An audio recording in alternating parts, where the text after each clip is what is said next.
அக்கா எக்ஸாம் எந்த மந்த் இருக்குக்கா? என்னது என்னப்பா? குவார்டர்லி எக்ஸாம்ஸ்ல இருந்தா என்ன மந்த்ல இருக்குக்கா? September month. செப்டம்பர். ஓகேக்கா. ம். உங்களுக்கு ஸ்கூல்ல இப்ப என்ன சாப்டர் எடுக்கிறாங்க? எங்களுக்கா இப்போ ஃபோர்த் எடுக்கிறாங்கக்கா. Okay okay. அப்ப வாங்க, ஸ்கூல்ல எடுக்கிறதுக்கும் நம்ம போறதுக்கு ஈக்குவலா தான் இருக்கும். ஓகேக்கா. சரி. Revaluation of assets and liabilities. First ரீவேல்யூவேஷன்னா என்ன? ஏதாவது ஐடியா இருக்கா உங்களுக்கு? ஆல்ரெடி பண்ணி வச்சுட்டா திருப்பி கரெக்ட் பண்றதாக்கா? கிட்டத்தட்ட. அதாவது என்னன்னா, இப்போ ஒரு புது பார்ட்னர் உள்ள வராங்கன்னா நம்ம என்ன பண்ணுவோம்? ஆல்ரெடி நடத்திட்டு இருக்கிற பிசினஸ அக்கௌண்ட்ஸ் எல்லாம் க்ளோஸ் பண்ணிட்டு ஃப்ரெஷ்ஷா நம்ம வந்து அக்கௌண்ட்ஸ் வந்து ஆரம்பிப்போம். ஏன் அப்படின்னா, இப்ப 2 பேர் மட்டும் பார்ட்னரா இருக்காங்கன்னு வச்சுக்கோங்க ஒரு பிசினஸ்ல.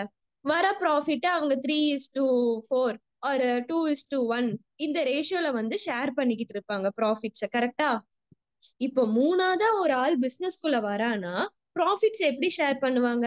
3:2:1 மூணா டிவைட் பண்ணுவாங்களா ப்ராஃபிட்ட? இது வரைக்கும் வர ப்ராஃபிட்ட ரெண்டா டிவைட் பண்ணிட்டு இருந்தவங்க இனிமே மூணா டிவைட் பண்ணுவாங்களா? எல்லாத்துலயும் அந்த ஷேர் வந்து புதுசா வர பார்ட்னருக்கும் போகும்ல.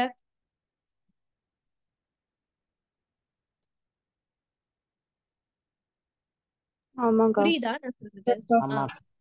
ஓகே. நான் ஏதாவது சொல்றப்ப நீங்க எஸ்ஸா நோ சொன்னீங்கன்னா எனக்கும் கொஞ்சம் எனர்ஜெட்டிக்கா இருக்கும் கிளாஸ் எடுக்கிறது. நீங்க சைலண்டா இருந்தீங்கன்னா நான் தனியா பேசுற மாதிரி இருக்கு எனக்கு.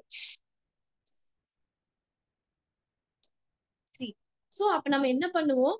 ஆல்ரெடி என்ன பார்ட்னர்ஸ் இருக்காங்க, யார் யார் பார்ட்னரா இருக்காங்களோ ஆல்ரெடி நம்ம கிட்ட என்னென்ன ப்ராஃபிட்ஸ் இருக்கு, என்னென்ன அசெட்ஸ் இருக்கோ அது எல்லாமே நம்ம அவங்களுக்குள்ள பிரிச்சு கொடுப்போம். ஓகேவா? அப்போ இந்த revaluation of assets and liabilities அப்படின்றது என்னன்னா, ஓகே ஓகேப்பா. இல்ல காயத்ரி, இப்ப வந்து நம்ம பிசினஸ் ஒண்ணு ஸ்டார்ட் பண்றோம். ரெண்டு பேர் பார்ட்னர்ஸா இருக்காங்க. நம்ம பிசினஸ் நடத்திக்கிட்டு இருக்கோம். அப்ப வர ப்ராஃபிட் நம்ம எப்படி டிவைட் பண்ணுவோம்? அந்த பார்ட்னர்ஸ் அவங்களுக்குள்ள பிரிச்சுப்பாங்க. கரெக்டா? இப்போ புதுசா ஒரு பார்ட்னர் உள்ள வரான்னா, இப்போ ஆல்ரெடி என்ன ஒரு ப்ராஃபிட் வந்தாலும் ரெண்டா பிரிச்சுட்டு இருந்தவங்க புதுசா ஒரு பார்ட்னர் உள்ள வராங்கன்னா அந்த ப்ராஃபிட்ஸ் மூணா பிரிச்சுப்பாங்க. கரெக்டா? இப்ப நானும் கிரீஷும் சேர்ந்து பிசினஸ் பண்ணிக்கிட்டு இருக்கோம். 5,000 ப்ராஃபிட் வருது. நாங்க 2 பேரும் 1:1 ரேஷியோ ஈக்குவலா ஷேர் பண்ணிக்கிட்டு இருக்கோம். சோ நாங்க எப்படி பிரிச்சுப்போம்? எனக்கு 2,500, கிரீஷ்க்கு 2,500 எடுத்துப்போம். இப்ப ருஸ்தானா புதுசா பிசினஸ்குள்ள வரானா அதே 5,000 ப்ராஃபிட்டை நாங்க எப்படி பிரிப்போம்?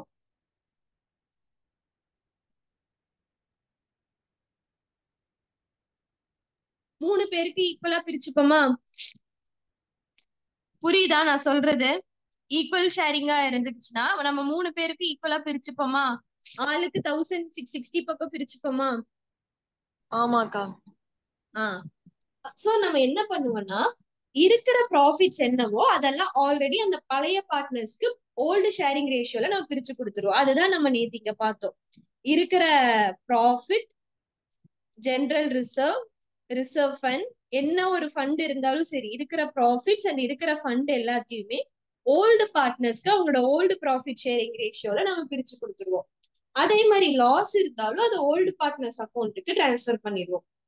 காமனா ஒண்ணு யோசிச்சு பாருங்களேன். புதுசா பிசினஸ்குள்ள வரவனுக்கு அவன் வந்ததுல இருந்து வர ப்ராஃபிட் அண்ட் லாசஸ்க்கு அவன் ரெஸ்பான்சிபிளா, இல்ல அவன் வரதுக்கு முன்னாடி இருந்த ப்ராஃபிட் அண்ட் லாசஸ்க்கு ரெஸ்பான்சிபிளா?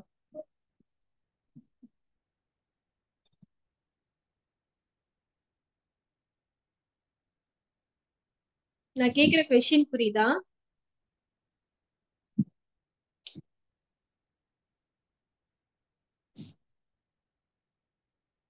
அக்கா, ருஸ்தானா, கொஸ்டின் திவ்யா. ரிப்பீட் பண்ணுங்க. ஆஹ் இப்போ புதுசா ஒருத்தங்க பிசினஸ்குள்ள வராங்க. இப்ப நானும் கிரீஷும் பிசினஸ் பண்ணிக்கிட்டு இருக்கோம். நாங்க என்ன பண்ணோம்? 10,000 ருபீஸ்க்கு லாஸ் பண்ணிட்டோம். இப்ப திவ்யா புதுசா உள்ள வரா.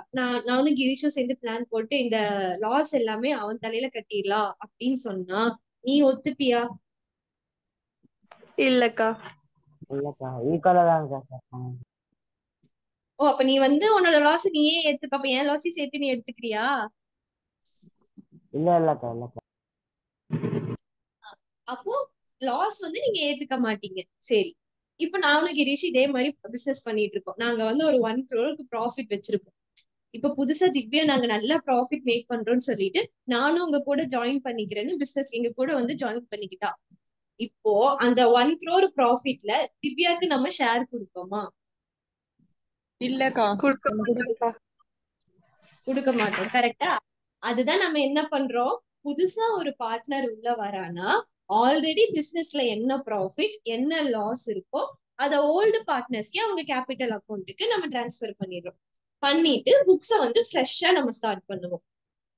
புரியுதா? கான்செப்ட் புரியுதா எதனால டிரான்ஸ்ஃபர் பண்றோம்னு? புரியுதுக்கா. எல்லாருக்கும் புரியுதா? ருஸ்தானா, கிரீஷ், ஸ்வேதா? புரியுதுக்கா. புரியுதுக்கா. ஓகே. சோ நேத்து நம்ம என்ன பார்த்தோம், இந்த ஒரு என்ட்ரி பார்த்தோம். இருக்கிற எல்லா profit, reserve fund, general reserve என்ன ஃபண்ட் இருந்தாலும் அது ஓல்டு பார்ட்னர்ஸ்க்கு ஓல்டு ப்ராஃபிட் ஷேரிங் ரேஷியோல நம்ம டிரான்ஸ்ஃபர் பண்ணிடுவோம். சோ இங்க பாரு கிரீஷ், நான் வேணா ஒரு சம் உனக்கு எடுக்கிறேன். இந்த சம்ல பாத்தீங்கன்னா 2 பார்ட்னர்ஸ் இருப்பாங்க, old partners. Old profit sharing ratio பாத்தீங்கன்னா 3:2 இருக்கு. ஆல்ரெடி பிசினஸ்ல எவ்வளவு ரிசர்வ் ஃபண்ட் இருக்குன்னா 50,000 இருக்கு. இதை நம்ம என்ன பண்ணுவோம்னா, புதுசா ஒரு பார்ட்னர் வர்ஷினின்னு புதுசா ஒரு பார்ட்னர் பிசினஸ்குள்ள வராங்க. சோ இருக்கிற ரிசர்வ் ஃபண்ட அவங்க ப்ராஃபிட் ஷேரிங் ரேஷியோ இங்க கொடுத்திருப்பாங்க 3:2. அந்த ரேஷியோல ஓல்டு பார்ட்னர்ஸ்க்கு ஓல்டு ப்ராஃபிட் ஷேரிங் ரேஷியோல நம்ம டிரான்ஸ்ஃபர் பண்ணிருக்கோம் அவங்க கேபிட்டல் அக்கௌண்ட்டுக்கு. இந்த ஒரே ஒரு என்ட்ரி தான் பின்னாடி நமக்கு ரிப்பீட் ஆகும். இது ஃபுல்லா ஜர்னல் என்ட்ரிஸ் பேஸ்ல தான் வருமாக்கா? ஆமாப்பா, ஆமா, ஜர்னல் என்ட்ரி பேசிஸ்ல தான் வரும். ஓகே. ஓகேவா? இது வந்து ஜர்னல் என்ட்ரி வரும். இதுவே நீங்க கேபிட்டல் அக்கௌண்ட்டை மைண்ட்ல வச்சுக்கோங்க. இந்த தேர்ட் சம்லாம் பாக்குறப்ப நான் அதான் சொல்லியிருப்பேன். ஒன்ஸ் அந்த வீடியோவை பார்த்துட்டு வாங்க. ஓகேவா? இல்லக்கா, யூடியூப்ல தானே அப்லோட் பண்ணுங்க? ஆமா ஆமா, நாளைக்கு வரும் வீடியோ. Okay sir. சரி, இப்ப ரீவேல்யூவேஷன் ஆஃப் அசெட்ஸ். பட் உனக்கு இந்த கான்செப்ட் புரிஞ்சிச்சுல இங்க நான் என்ன சொல்றேன்னு? புது பார்ட்னர் உள்ள வரானா இருக்கிற ப்ராஃபிட் எல்லாமே ஓல்டு பார்ட்னர்ஸ்க்கு ஃபர்ஸ்ட் நம்ம கொடுத்துருவோம். ஓகே. அப்ப revaluation of assets and liabilities என்னன்னா, வெறும் ப்ராஃபிட் ரிசர்வ்ஸ் அத மட்டும், ப்ராஃபிட் லாசஸ் ரிசர்வ்ஸ் ஒரு சர்ப்ளஸஸ் மட்டும் நம்ம பார்ட்னர்ஸ்க்கு டிரான்ஸ்ஃபர் பண்ண மாட்டோம். பிசினஸ்ல ஆல்ரெடி அசெட்ஸ் அண்ட் லைபிலிட்டிஸ் இருக்குல்ல, அத கரண்ட் டேட்டுக்கு அந்த அசெட் அண்ட் லைபிலிட்டியோட வேல்யூ என்னன்னு பார்ப்போம். புரியுதா? இப்ப இருக்கிற மார்க்கெட்ல அந்த அசெட்டை போய் நம்ம விக்கிறோம்னா நமக்கு எவ்வளவு ரியலைஸ் ஆகும்னு பார்ப்போம். ஓகே, அசெட்ஸ் அண்ட் லைபிலிட்டிஸை ரீவேல்யூ பண்ணுவோம். இப்ப இருக்கிற அந்த அசெட் அண்ட் லைபிலிட்டியோட மதிப்பு என்னன்னு பார்ப்போம். அதை பார்த்து அதையும் நம்ம என்ன பண்ணுவோம், ஓல்டு பார்ட்னர்ஸ்க்கு ஓல்டு ப்ராஃபிட் ஷேரிங் ரேஷியோல டிரான்ஸ்ஃபர் பண்ணிடுவோம்.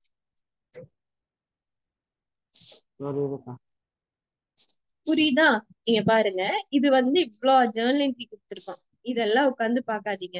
அழகா நான் லெட்ஜர் வச்சு ஜேர்னல் போட சொல்லி கொடுக்குறேன். லெட்ஜர் பார்த்துக்கோங்க. சரியா? சரி, இல்லஸ்ட்ரேஷன் 4 யாராவது ரீட் பண்ணுங்க. 5th சாப்டரை பொறுத்தளவுக்கு கொஸ்டின்ஸ் நீங்க தான் படிக்கணும். படிச்சு எனக்கு அங்க என்ன மீனிங், கொஸ்டினுக்கான என்ன மீனிங் எனக்கு எக்ஸ்பிளைன் பண்ணுங்க. யார் படிக்கிறா இல்லஸ்ட்ரேஷன் 4?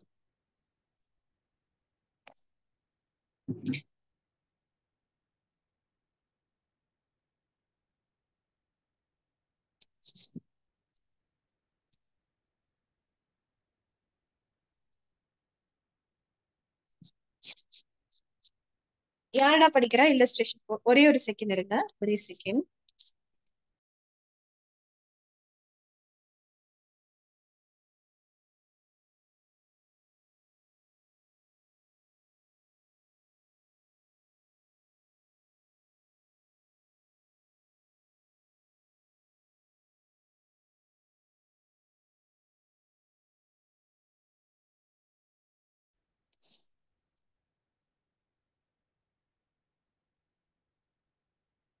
சரி, காயத்ரி கொஸ்டின் படிங்க.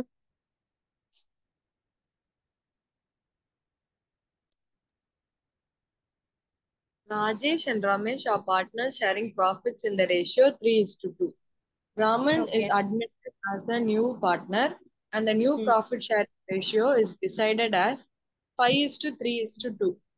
The following reasons are made pass journal entries and prepare revaluation account. Okay, Adjustment. கொஷின்ல என்ன கொடுத்திருக்கான்? ராஜேஷ் அண்ட் ரமேஷ் வந்து பார்ட்னர்ஸ்க்கா. ஓகே, அவங்களோட ரேஷியோ வந்து 3:2 அப்படின்ற அந்த ரேஷியோல வந்து ப்ராஃபிட் ஷேர் பண்ணிக்கிறாங்கக்கா. ம், ராமன் அப்படின்ற ஒரு நியூ பார்ட்னர் வந்து ஃபர்ம்குள்ள வராங்க. ஓகே, அப்போ வந்து அவங்களோட ரேஷியோ வந்து 5:3:2 மாறிடுதுக்கா. அவங்க டிசைட் ஓகே, பண்றாங்க. ம், அதை ரீவாலுவேஷன் அக்கௌண்ட் போட சொல்றாங்கக்கா. Okay, fine. இப்போ நீங்க என்ன பண்றீங்கன்னா, எல்லாரும் உங்க புக்ல ராஜேஷ் அண்ட் ரமேஷ் ஏதாவது அண்டர்லைன் பண்ணியோ ரவுண்ட் பண்ணியோ ஓல்டு பார்ட்னர்ஸ்னு எழுதுங்க. இந்த 3:2 ரேஷியோவை ஓல்டு ப்ராஃபிட் ஷேரிங் ரேஷியோன்னு எழுதுங்க. ஓகேவா? ராஜேஷும் ரமேஷும் ஓல்டு பார்ட்னர்ஸ், ராமன் வந்து new partner. New profit sharing ratio என்ன நமக்கு? 5:3:2 வந்து நம்மளோட நியூ ப்ராஃபிட் ஷேரிங் ரேஷியோ. ஓகேவா? சரி, இப்போ நம்மள ரீவேல்யூஷன் அக்கௌண்ட் வந்து போட சொல்லிட்டான். நம்ம டைரக்டா லெட்ஜர் அக்கௌண்ட் போட்டுட்டு அதுல இருந்து நம்ம ஜேர்னல் எழுதுவோம். சரியா? Value of building is increased by 15,000. இதுக்கு மீனிங் என்ன?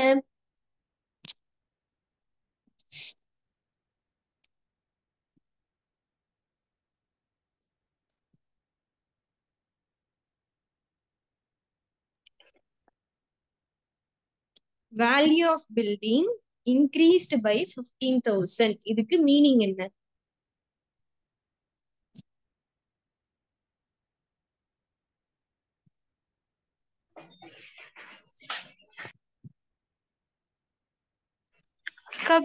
பில்டிங் இருந்த ரேட்டோட 15,000 இன்க்ரீஸ் ஆயிருக்காக்கா? எஸ், பில்டிங் வந்து இருந்த வேல்யூ விட 15,000 இன்க்ரீஸ் ஆயிருக்கு. நான் சொல்றத எழுதி வச்சுக்கோங்க. ரீவேல்யூஷன் அக்கௌண்ட் வந்து ரொம்ப ஈஸி. லெட்ஜர் வச்சு ஜேர்னல் போட்டீங்கன்னா ரொம்ப ரொம்ப ஈஸி. உட்காந்து அத்தனை ஜேர்னல் என்ட்ரிஸும் நம்ம பார்த்துட்டு இருக்க வேண்டாம். ஓகே, இருங்க. இப்போ பில்டிங் வந்து நமக்கு என்னது? அசட்டா லயபிலிட்டியா? நம்ம பார்த்துட்டு இருக்கிறது revaluation of assets and liabilities. So ஒரு டிரான்சாக்ஷன் இங்க கொடுத்துருக்கானா ஃபர்ஸ்ட் அது அசெட் ரிலேட்டடா இல்ல லயபிலிட்டி ரிலேட்டடான்னு பாருங்க. பில்டிங் நமக்கு என்ன? அசட்டா லயபிலிட்டியா? அசெட். ஓகே, அசெட் என்ன பேலன்ஸ் காமிக்கும் நமக்கு? டெபிட். அசெட் வந்து நமக்கு டெபிட் பேலன்ஸ் காமிக்கும். கரெக்டா? சரி, அப்போ அசெட் இன்க்ரீஸ் ஆகுதுன்னா நம்ம டெபிட் பண்ணுவோம்னு சொல்லலாமா?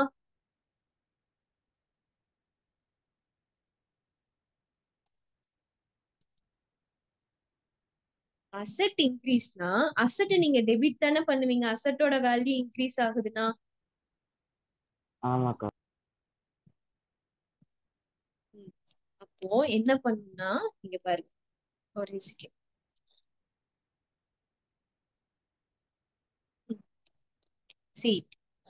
எழுதி வச்சுக்கோங்க. அசெட் இன்க்ரீஸ் ஆகுதுன்னா நம்ம வந்து டெபிட் பண்ணுவோம். அந்த அசெட்டை நம்ம டெபிட் பண்ணுவோம். அப்ப நீங்க என்ட்ரி எப்படி எழுதுவீங்க? Buildings account debtor to revaluation account எழுதலாமா?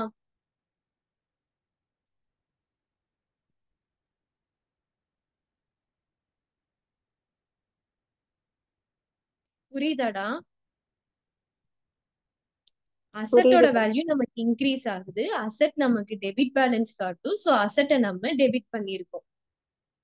அதனால என்ட்ரி நம்ம எப்படி எழுதலாம்? Buildings account debtor to revaluation account. இந்த ரீவேல்யூஷன் அக்கௌண்ட்ன்றது என்னன்னா மொத்தமா இருக்கிற அசெட்ஸ் அண்ட் லயபிலிட்டிஸ் எவ்வளோ இன்க்ரீஸ் ஆயிருக்கு எவ்வளோ டிக்ரீஸ் ஆயிருக்குன்னு சொல்லி பார்த்துட்டு இப்போ அதோட வேல்யூ என்னன்னு சொல்லி பார்த்துட்டு அதை ஓல்டு பார்ட்னர்ஸோட கேபிட்டல் அக்கௌண்ட்டுக்கு நம்ம டிரான்ஸ்ஃபர் பண்ணோம். ஓகேவா? இங்க கொடுத்துருக்காங்க பாருங்களேன். இன்க்ரீஸ் இன் வேல்யூ ஆஃப் அசெட்னா என்ன என்ட்ரி வரும், டிக்ரீஸ் இன் வேல்யூ ஆஃப் அசெட்னா என்ன வரும்னு சொல்லி கொடுத்துருக்கான்.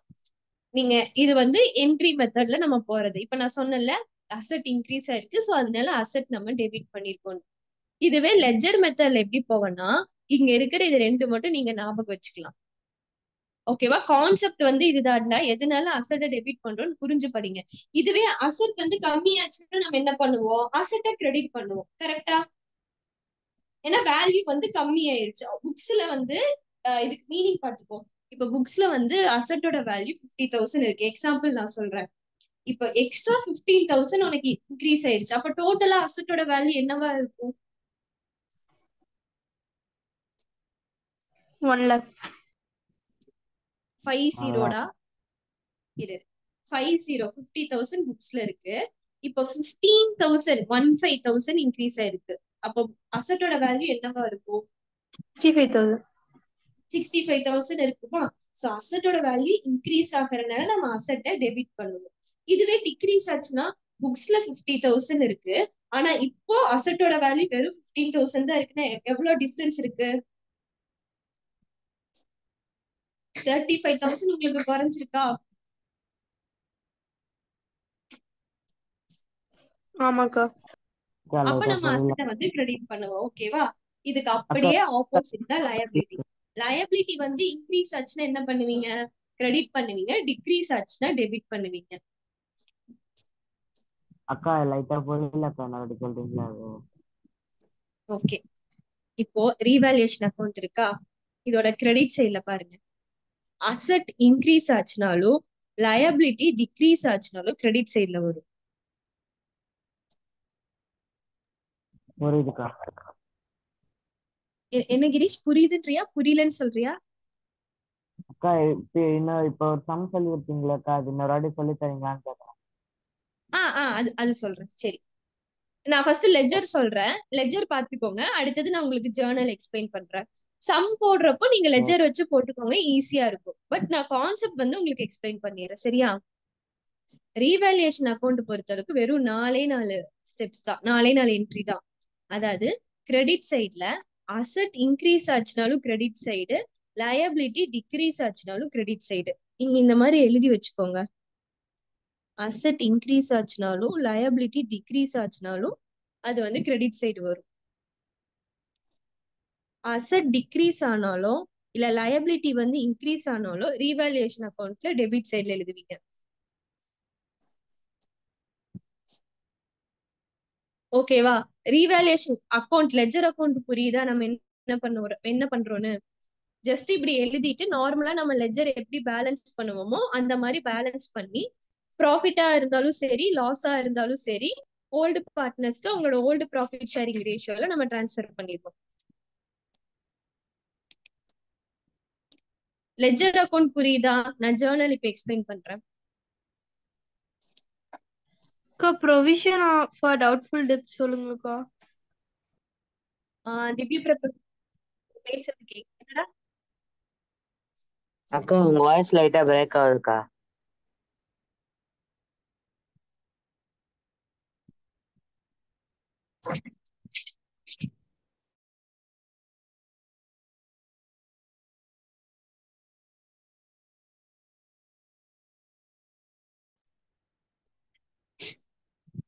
ஹலோ, இப்ப சொல்லுங்க, எனக்கு நீங்க பேசுனது கேக்கல. அக்கா டவுட்ஃபுல் டெப்ட் சொல்லுங்கக்கா. எங்கடா இருக்கு டவுட்ஃபுல் டெப்ட்ஸ்?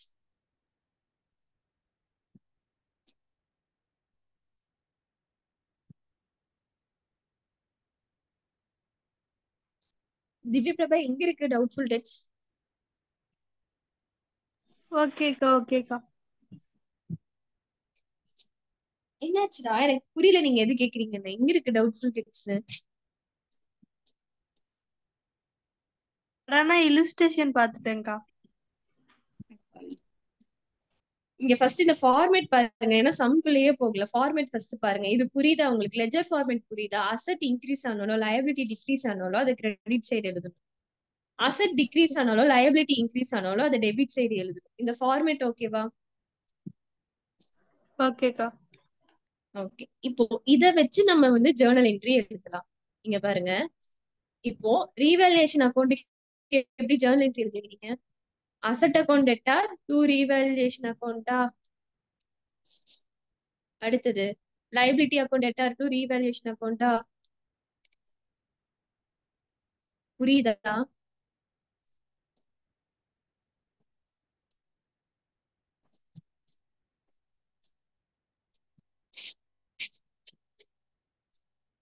புரியுதா இல்லையா?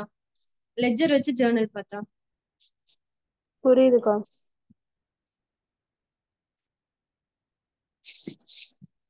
சாட் பாக்ஸ்ல எல்லாரையும் ரிப்ளை பண்றீங்களா எல்லாரும்? எனக்கு நீங்க பேசுறது கேட்க மாட்டேங்குது.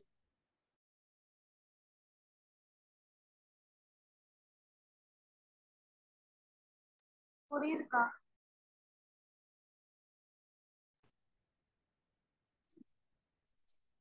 ஹலோ,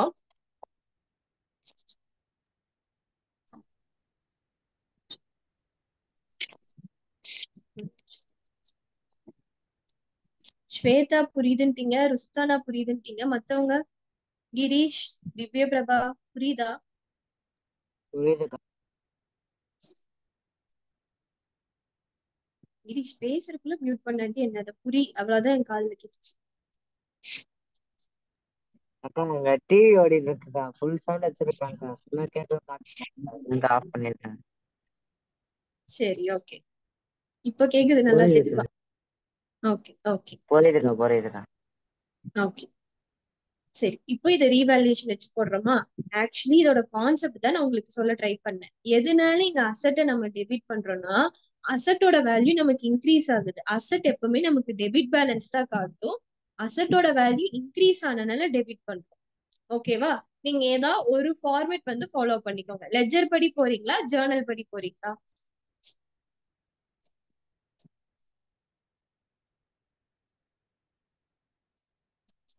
லெட்ஜர்ல இருந்தே போறோம்க்கா.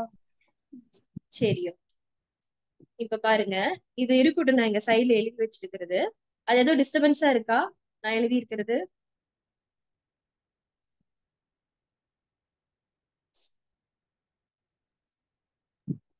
இல்லக்கா. ஓகே, இப்ப பாருங்க.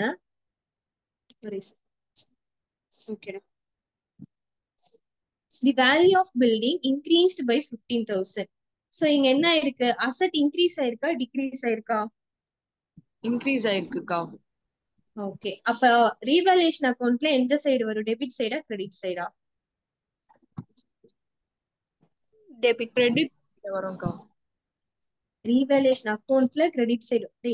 லெட்ஜர் அக்கௌண்ட், லெட்ஜர் போஸ்டிங் தான் நான் சொல்லிட்டு இருக்கேன். ஜேர்னல் எப்படி எழுதுவீங்க? பில்டிங்ஸ் அக்கௌண்ட் டேட்டா டு ரீவேல்யூஷன்னா போஸ்டிங் வரப்போ அது ஆப்போசிட் சைட்ல தானே ஒரு ரீவேல்யூஷன் அக்கௌண்ட்டை நம்ம கிரெடிட் பண்ணியிருக்கோம். கரெக்டா? இதுவே பில்டிங் அக்கௌண்ட்ஸை நம்ம டெபிட் பண்ணியிருக்கோம். ஜேர்னல் லெட்ஜர் தான் நம்ம பார்த்துக்கிட்டு இருக்கோம், புதுசா எதுவும் பார்க்கல.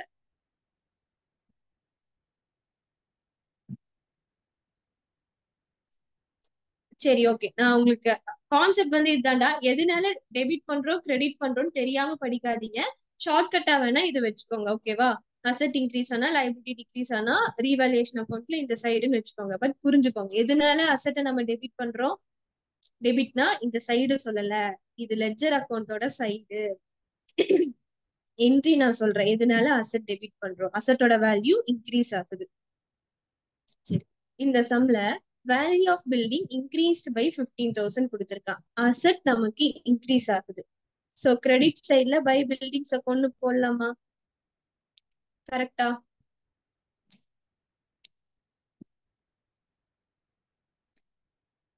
புரியுதா?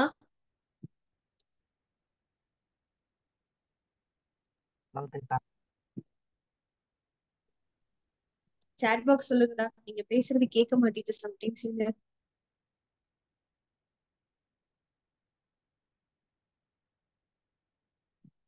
அக்கா நீங்க இப்போ ஜேர்னல் என்ட்ரி சொல்றீங்களா, ரீவேல்யூஷன் அக்கௌண்ட் சொல்றீங்களாக்கா? ரீவேல்யூஷன் அக்கௌண்ட் சொல்றேன். ஓகேக்கா. டைரக்டா லெட்ஜர் போஸ்டிங் போட்டுட்டு அதுல இருந்து இப்ப இதை வச்சு ஜேர்னல் எப்படி எழுதுவீங்க? நம்ம கேபிட்டல் அக்கௌண்ட்டுக்கு பண்ண ஞாபகம் இருக்கா? லெட்ஜர் போட்டுட்டு அதை வச்சு நம்ம ஜேர்னல் எழுதுவோம். ஓகேக்கா. ஓகேடா, இது புரியுதா? செகண்ட் டிரான்சாக்ஷன் பாப்போமா?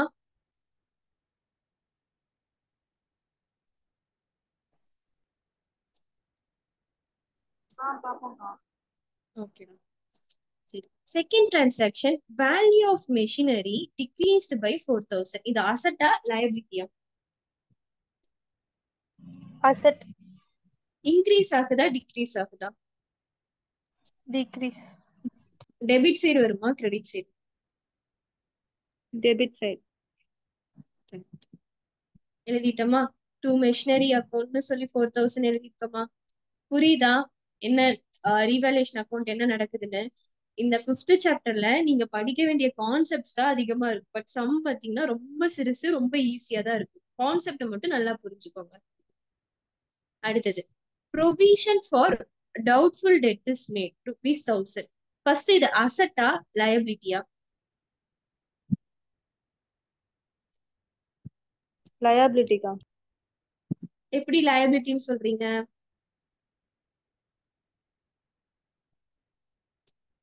Building machinery அசட்கா.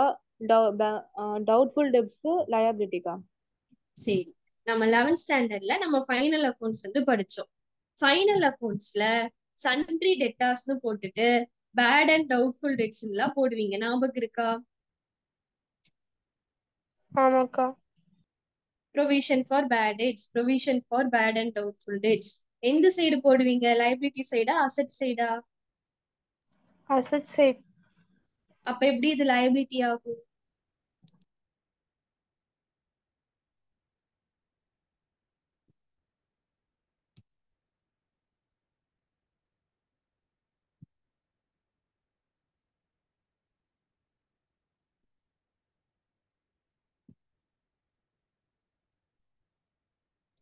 ஹலோ,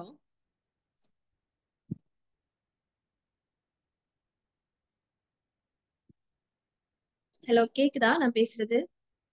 அக்கா டவுட்ஃபுல் டெப்ட்னா என்னதுக்கா? டவுட்ஃபுல் டெட்னா இப்போ நமக்கு டெட்டாஸ் இருக்காங்க. டெட்டாஸ்னா யாரு நமக்கு?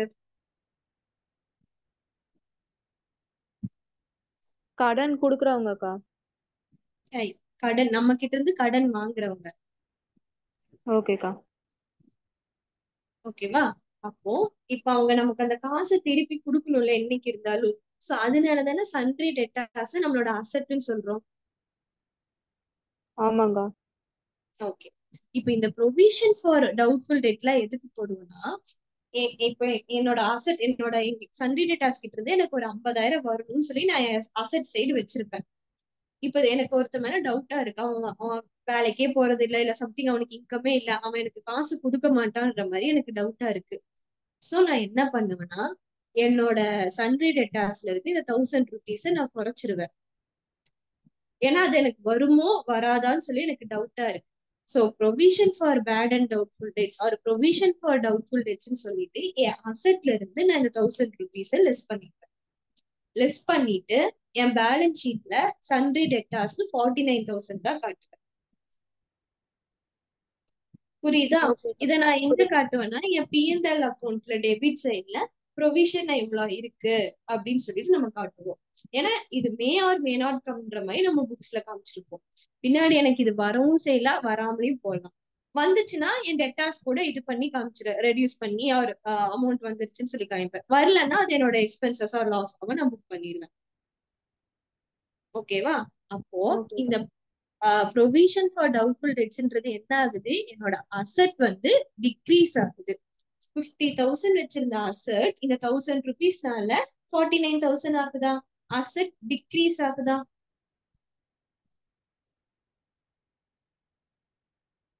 ஆமாக்கா. புரியுதா? அப்ப நம்ம அது எங்க வரும், நமக்கு ரீவேல்யூஷன் அக்கௌண்ட்ல கிரெடிட் சைட்ல எழுதிருக்கோம். இந்த 3 என்ட்ரியோட போஸ்டிங்ல யாருக்காவது டவுட் இருக்கா? நீங்க இங்க பென்சில்லயே அசெட் இன்க்ரீஸா டிக்ரீஸான்னு போட்டு வைங்க, படிக்கிறப்ப ஈஸியா இருக்கும். ஓகேக்கா. புரிஞ்சுச்சா? வேற யாருக்காவது ஏதாவது டவுட் இருக்கா? புரியுதுக்கா. ஓகே, கிறிஸ்தானா, காயத்ரி, திவ்ய பிரபா புரியுதா?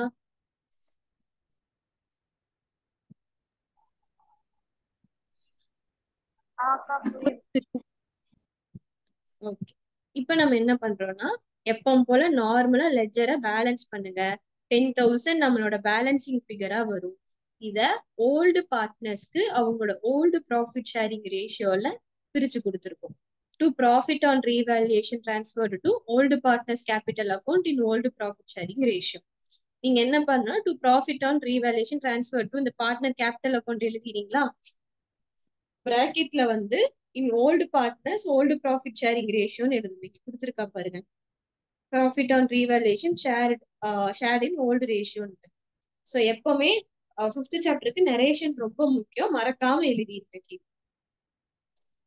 இந்த சம் புரியுதா? யாருக்காவது டவுட் இருக்கா? இதை வச்சு ஜேர்னல் நான் நாளைக்கு சொல்லித்தரேன். ஃபர்ஸ்ட் இந்த லெட்ஜர் அக்கௌண்ட் மட்டும் புரியுதான்னு சொல்லுங்க. புரியுதுக்கா.